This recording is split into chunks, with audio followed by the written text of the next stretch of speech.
How many of you guys still climb ladders? I was on a, I thought it was a, I forgot it was an 8-foot ladder. I thought it was a 6. And you ever step down one ladder, one rung too soon? Oh, that used to hurt a little bit. Now it hurt a whole lot. But anyway, but anyway, I had was putting up Christmas lights, was cleaning the gutters a few weeks ago, and I told Michelle, I think I'm about 5 years away from hiring somebody to do this. She said, 5 years? Your math's off. So anyway, I think she thought I'd be doing it right now. But anyway, yeah, that just happens when you get, what do you call it, old, but older. But anyway, it's just interesting time in life, isn't it? I want to kind of start off in a different direction today than the lesson. I'm going with the lesson in a little bit, but I wanted us to think about for a minute, what does it mean? What does it mean that God's in control? We say God's in control. Well, what do we mean by that? Greg's laughing with me. He knows where I'm going. RC Sproul is a Calvinist. He wrote this: if there's one single molecule in this universe running around loose, totally free of God's sovereignty, then we have no guarantee that a single promise of God will ever be fulfilled. I wrestled with that. You know, when I hear that kind of thing, I say, what are they thinking? What are they doing? Anytime you hear something from somebody, one really important question to ask is this true? How can I evaluate this? One thing that I think, and this is just me, maybe you have a similar opinion. I think what's missing in our youth culture and a lot of our adult culture is the idea that it's okay to question. It's okay to wrestle. It's okay to try to understand. We call that, shoot, I just lost the name of it, but critical thinking. Okay, it's okay to have critical thinking, to think through things. And when I hear this, is God capable of being in control of every molecule? Absolutely. Okay? He is all powerful. Yet we're told in his wisdom he gave man free will. Man doesn't always choose God's will, do we? Okay? So is God in control of these choices that mankind makes against his will? Or has he decided to let that be free? That's the question we kind of have to wrestle with. And it's important for several reasons. I want you to think for a minute. Is God in control when an individual abandons their family? Is God in control when a child is abused? Is that God's desire? That is desire. Is it his will? No. How about when an infant has diseases?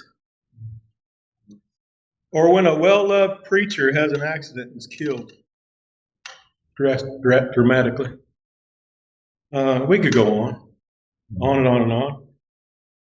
And the wrestling is, what do we do with that? There was a well-known Calvinist similar to Sproul, I won't say his name, that said there was a bridge in, I'm trying to think of where it was.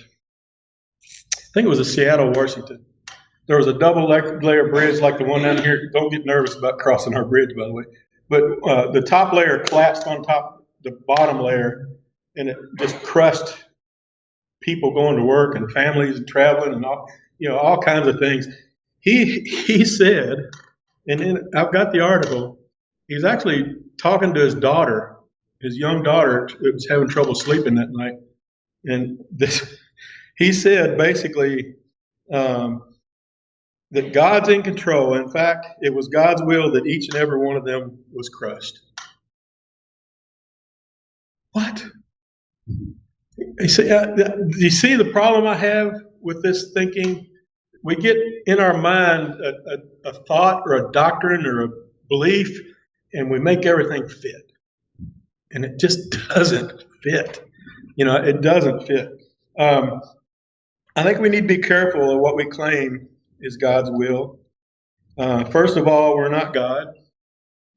Secondly, it gives a poor witness to people of the loving God that we serve, in my view.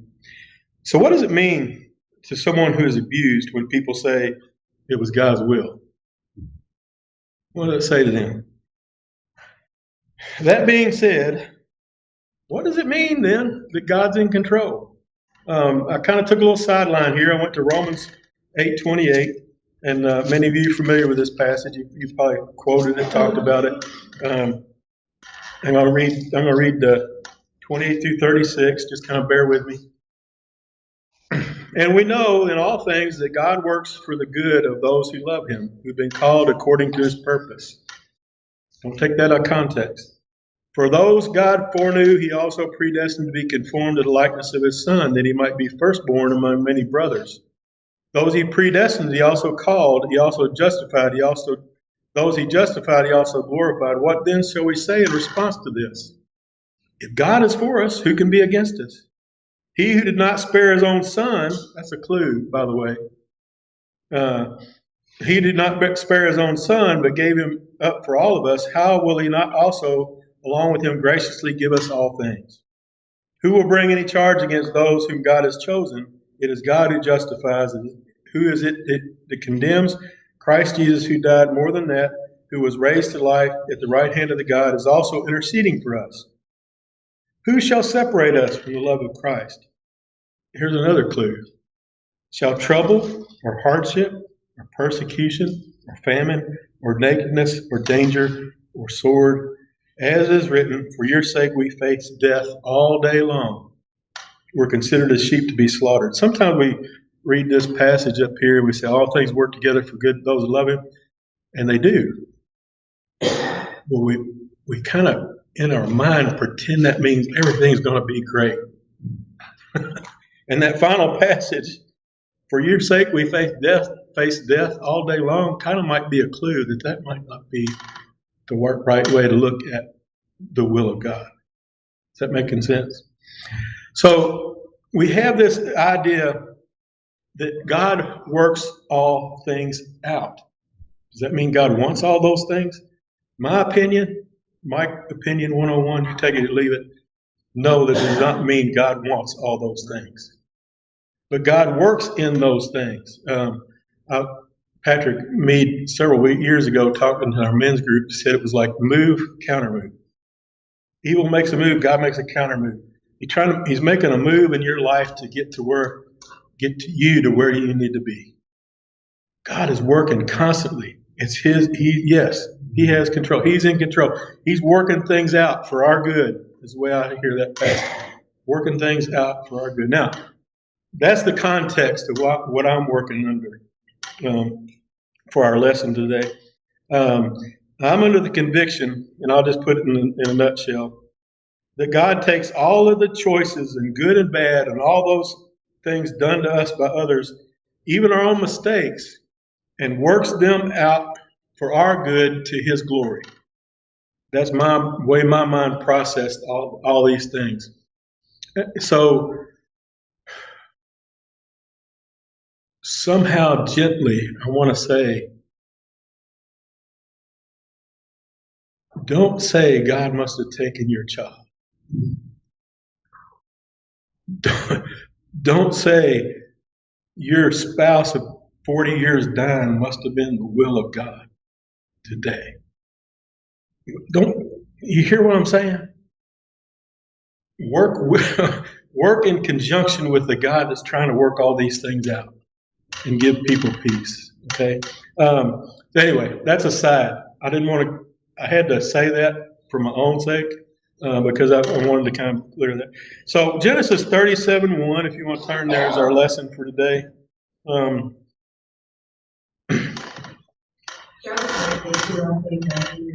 Yeah, that's where we're going. Genesis 37:1.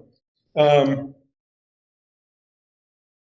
going to read these first few passages or few scriptures, and then The rest of them I'm kind of summarize because there's a whole lot of reading. We'll be reading basically the whole time if I do that.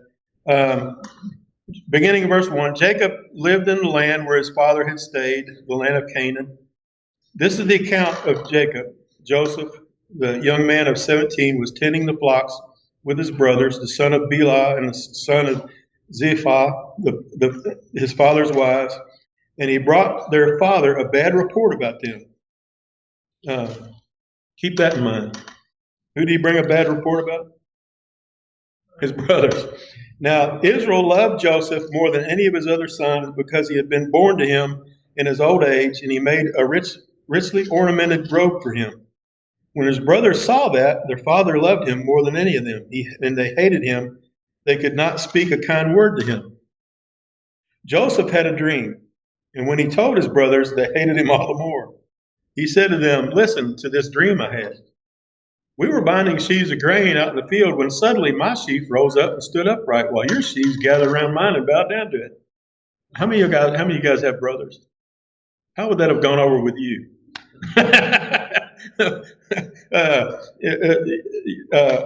His brother said to him, "Do you intend to reign over us? Will you actually rule us?"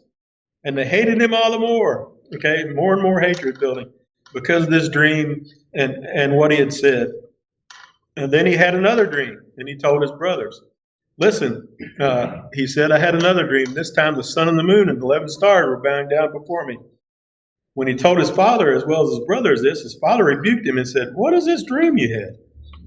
Will your mother and I and your brothers actually come and bow down to the ground before you?" His brothers were jealous of him, but his father kept the matter in mind. Now, all of us know the rest of the story. That our lesson doesn't go there, but we know the rest of the story, and I won't step on somebody else's lesson because we're kind of out of order. Because I'm taking my lessons, the one I was going to do, and Roger's going to do his next time. But so I don't want to step on anybody else's lesson. But we know how this kind of goes at the end. But here's the thing that the lesson pointed out. I thought was really interesting way to look at it. God can cause family problems to work out for good. That's good news, isn't it? I mean, I don't know if everything goes perfectly for you guys. I mean, I know for myself it doesn't always go perfectly. But we have problems in families, don't we? We have issues. We have things that come up. What do you notice about playing favorites in families? How does that typically work out? Do what? Creates great animosity. The other person feels less than. Yeah. What else? I saw something else. But yeah, you kind of get this picture. It doesn't work out that well. Now, we don't say you're my favorite, do we? Well, you might. That'd probably be pretty bad. But what do people do to kind of give an indication somebody's the favorite? I hear any younger brothers in here like, I know exactly what it was. Not, but or a sister, yeah. So you got this idea that playing favorites doesn't work out. Where in the world would I keep wanting to call him Israel, which is what God gives him that name. But where would Jacob have found this idea about playing favorites? Say it again. Yeah. What you remember his story about his own personal story about him and his mother? What was that like? He was the favorite. Okay, he was the one that made the light shine. Who was the father's favorite? Esau. So this separation in the families of favorites was passed down intergenerationally, which that's an interesting thing if you look at it in families. There's a saying in counseling and therapy: if you don't pass it back, you pass it on. Okay, if you don't start changing things in your generation, you'll pass it on to the next. So that's something interesting to look at. But he learned it honestly, and he's getting a dose of it himself. What's your obviously we already talked about Joseph's brothers coming to hate him. What's your opinion of Joseph so far in this story? Don't go past this point in the story because we all in our minds know the rest of the story. But if you were just hearing this part of the story, what are you thinking about Jacob or Joseph? I'm sorry. What are you thinking about Joseph? He's a little smart aleck. Yeah, he's showing off, ain't he? He's up. Yeah. What else? He knew he was the favorite, and to me, he was brazenly, putting it out there to the brothers. Yeah, he letting them know. Do what, Greg? He's a tattletale too. Yeah, how does that go over with brothers and sisters when you tattletale, or in school or any place? Yeah, it doesn't go over very well, does it? One thing that I didn't notice that the material pointed out, I wasn't even thinking about it, and it's kind of interesting that I wasn't thinking about it. This is a blended family. You got two mothers, and you got a bunch of brothers from different mothers, and people aren't, so it's a family that's not all from the same mother and all the same brother. It's all mixed up. And when that happens, you get all kind of dynamics that you don't have in a normal family, right? Good or bad. Most actually in our culture, I'd say probably more than 50% now of families are blended families. But sometimes what happens is a parent will connect with a blood child or not blood child stronger than the other one. That's just happens. It happens. But then you kind of wrestle with how do you do this back and forth, finding everybody equal measure. It's hard enough in a normal, typical family, right? But when you get down to, I guess it's kind of getting untypical the other way. But where was Joseph? Whose child was Joseph from the mothers?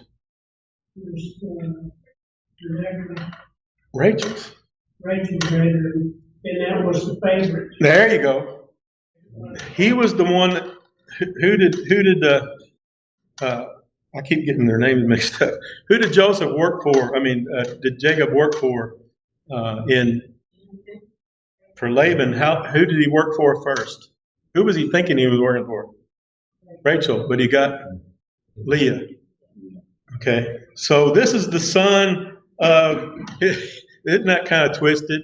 You think about how in the world did they do all that back in the day? That was not God's will, because it said, Jesus said from the beginning it's supposed to be one man, one woman. Right? So that was man's idea, but however, it seemed like God. How did Jesus say it? At times past. Anyway, he didn't. He kind of let it slide somehow, but I don't understand all that. But that wasn't working out very well for people. It never did. So here's the thing. Even in the midst of all the chaos that's going on in this family, we know in the end God works it out. Is that good news for you? God can work things out, even in the midst of turmoil, even in the midst of things that aren't going the way that He particularly would want it to go. Does that make sense? Some of you have probably experienced that in your life and can think of those kind of things. But that's the first point they make in the text. The next text begins in verse 12 and 37. And I'm going to summarize some of this. I'm going to read part of it. Okay. Basically, the way the story goes, I keep calling him Israel just to get in my mind. I keep getting Joseph and Jacob mixed up, so if I call him Israel, I can keep them separate. If that makes sense, which both those names apply to Jacob. But Israel sends Joseph out to check on his brothers, okay? Now, what's the problem with that?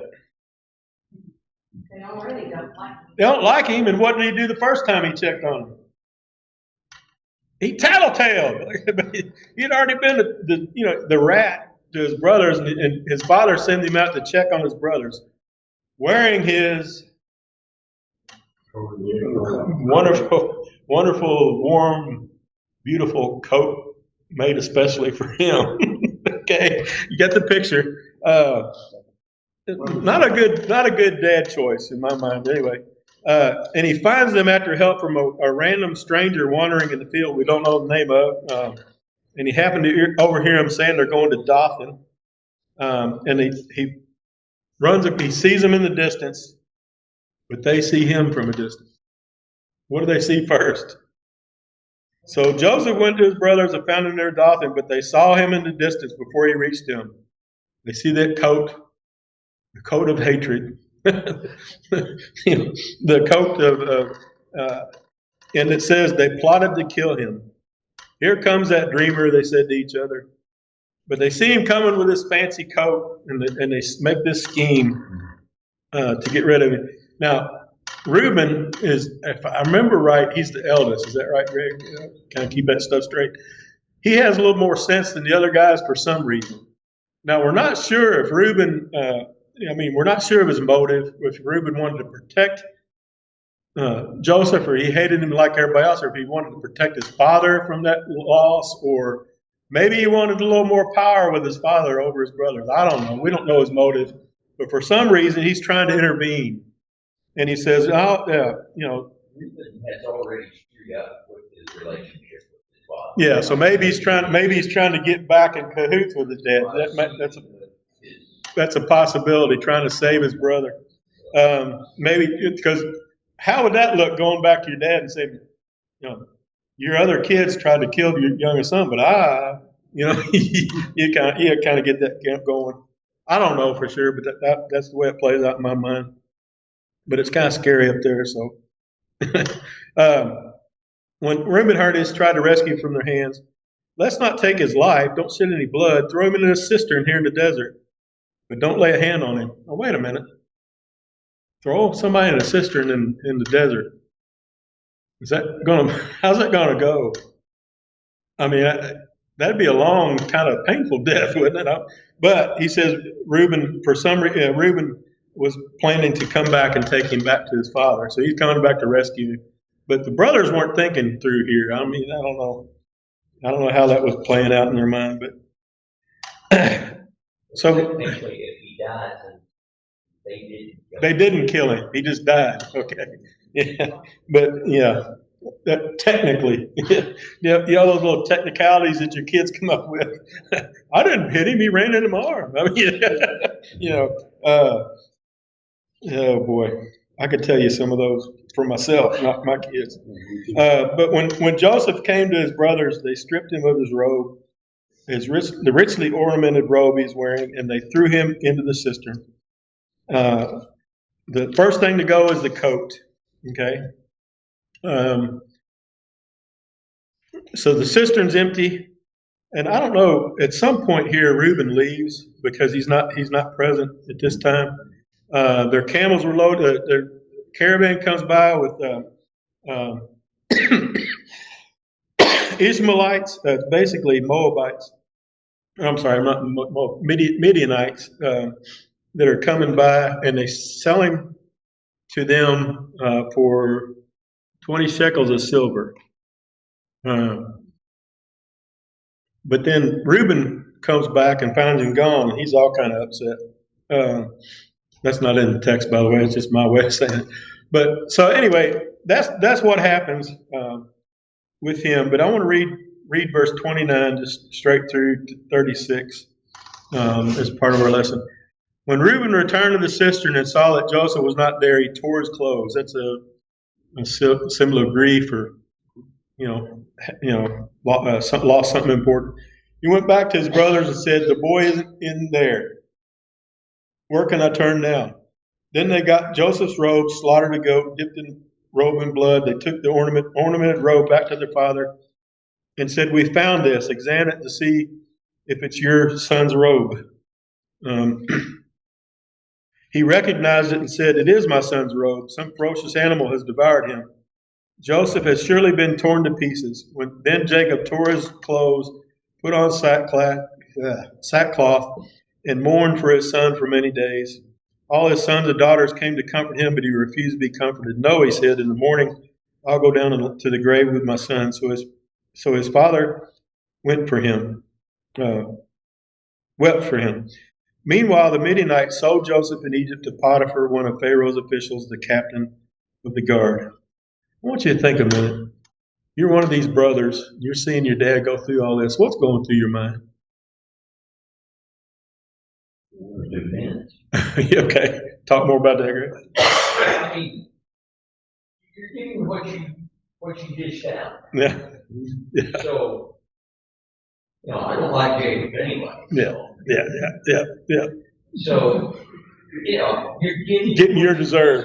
Okay. Would you have any guilt at all? I would struggle with that. I don't know. Maybe I'm. Well, maybe they do as the story progresses. Yeah. Right now we don't see it, do we? Yeah. But anyway, that's the way that goes. Dad's going through all that. The thing is, you said getting his deserves. Has Jacob ever been deceptive? Y'all that know the story laugh, right? Because when was he deceptive? Huh? Who did he deceive? His father. Okay. So this generational thing keeps rolling back. And he's getting what he gave out. Not only with being making Joseph the favorite, but he's getting what he gave out to his own father, which, hope that's not always true anyway. But anyway. Yes, sir. Scripture that says your sins will find you out. Everybody sinned here. Yes. Joseph was prideful. His family was jealous. There was favoritism. There was mixed marriages. Everything. He still gets God's will. Yeah. Or what he likes it to be ultimate. And that's the way it is with us. Our sins will find us out because we're in the world of sin. We keep finding We them. have to reject and fight that all the time. Yeah. Because Satan is after us, and even in all the scripture, he's after David in his heart and keeping it pure. Yeah. He's after the family here. Sin is always going. It's not God's will. Satan's crouching at the door. Who said that? Yeah. So, who said that? Jesus talking to Peter. Remember? Satan's crouching at the door. It's like, I see that and I appreciate you pointing that out. So the thing they say in this, the next point they make in the lesson was that, man, I got 5 minutes. Sorry, guys. It's going too long. That God can cause mistreatment to work out for good. Maybe you found that in your life. Maybe things that haven't gone well for you. Maybe somebody's mistreated you. Most of us have experienced that type of thing. But maybe it turned into something better than you thought it would be. That's the point they're trying to make. Have you ever had terrible circumstances that worked out for good? And here's the question I want you to think about. Has part of you been shaped in a positive way because of negative circumstances? Henry Nouwen, I have a hard time saying his name. I won't say it, but it's Henry, but H-E, anyway. It's a different pronunciation, but I say Henry because that's the only way I know to say Henry. But he has a book called The Wounded Healer. And his point is that sometimes the wounds that we experience and come against in our life make us into the people we are. It can either make you somebody bitter and angry, or it can make you more compassionate for people dealing with those things in their life. Does that make sense? Yeah. And the wounded healer turns that into compassion. The pain turns into compassion. So anyway, I think that's the point they're making in the lesson. That all this that happens to Joseph, and we know the rest of the story ends up being to his advantage. I'm going to read the last part of this. Genesis 39, 1 through 6. Now Joseph had been taken down to Egypt. Potiphar, an Egyptian who was one of Pharaoh's officials, the captain of the guard, bought him from the Ishmaelites who had taken him there. The Lord was with Joseph, and he prospered, and he lived in the house in his Egyptian master. When his master saw that the Lord was with him and the Lord gave him success in everything he did, Joseph found favor in his eyes and became his attendant. Potiphar put him in charge of his household and entrusted him to his care everything he owned. From the time he put him in charge of the household and of all that he owned, the Lord blessed the household of the Egyptian because of Joseph. The blessings of the Lord was on everything Potiphar had, both in the house and in the field. So he left in Joseph's care everything he had. Joseph was in charge. He did not concern himself with anything except the food he ate. Now Joseph was well built and handsome. We know where that goes from there. But that's not part of our story.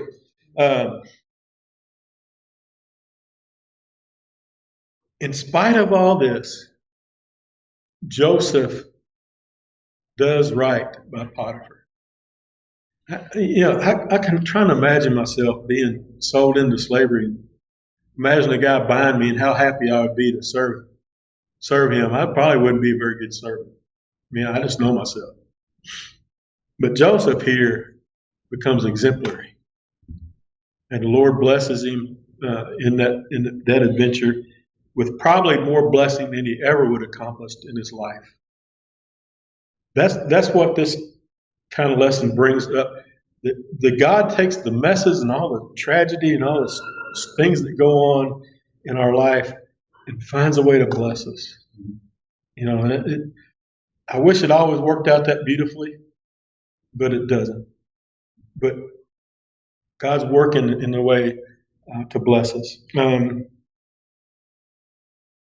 there's an overarching story back there that I guess Ryder may touch on. Yeah, we're out of order. Yeah. But Jacob is a mess. And the family is a mess. Yep. You've got this fight between the brothers. But then as you go along with the story, you've got the rape of Dinah, and you've got Judah in his mess. And God is trying to work this out so that they will be the people of God. The people of God. Like he does with us. Yeah. Yep. And he's got to get them away from Canaan for a while. But did he cause all this? No, David caused all this. Yeah. Isaac caused all this. Yeah. Rebecca. Yeah. Yeah. Abraham. Yeah. It keeps going back, doesn't it? Yeah. You ever notice that sometimes we want to create a mess and then ask God to fix it, and when He doesn't, we come, "How come you didn't fix it?" It's like, well, might be a lesson in it there. I don't know, but anyway. All right, we're out of time. Thanks, guys. Appreciate your time, and hope you were got something from the lesson. Appreciate you. Thank you.